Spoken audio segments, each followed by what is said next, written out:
Well, welcome back, guys. My name is Allie. I'm a registered dietitian with Blue Cross of Idaho.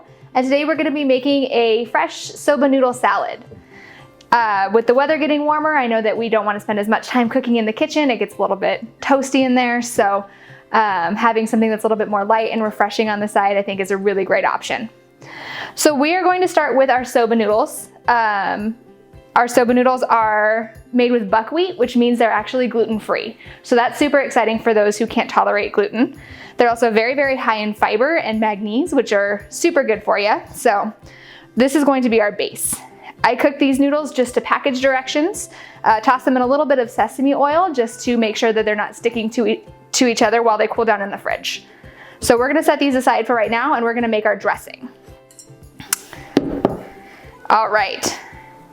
So to start, we are going to start with a little bit of soy sauce, mixed with a little bit of teriyaki, just to bring out a little bit of extra sweetness. And from here, we are going to add some fresh garlic, just directly in there. And we'll do some lemon juice to bring a little bit of acidity. Lime juice works just as well. We have a little bit more sesame oil, which brings a really nice nutty flavor to the whole dish. A little bit of sweetness, just a little bit of maple syrup.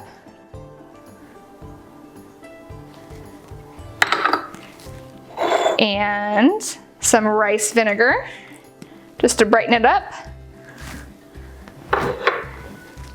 And we'll do some sriracha or any kind of chili paste or hot sauce, your favorites.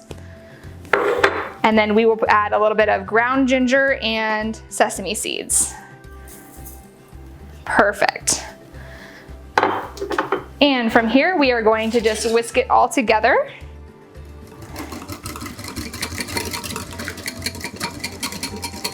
All right. And this you can do easily ahead of time. The longer you let it sit, the more flavor it's gonna have. So bringing our soba noodles back in, all nice cooked and chilled, we will pour in our dressing. And we can add whatever fresh veggies you would like. So today we have got some cucumbers, we have got some carrots, some red onion, we've done a little bit of tomato, and some bell pepper, and we're gonna throw in some edamame. This came frozen, but sitting out for about 10 minutes, it's already come to room temperature and they're perfect. And we'll throw a little bit of green onion on top, and we will mix the whole thing together. And there we have it, a quick and easy cold soba noodle salad that'll make for a great snack or even a good side for lunch. Be sure to follow us on Facebook, Instagram, LinkedIn, and Twitter. And be sure to comment with any ideas that you would like to see done on the show. We will see you next time.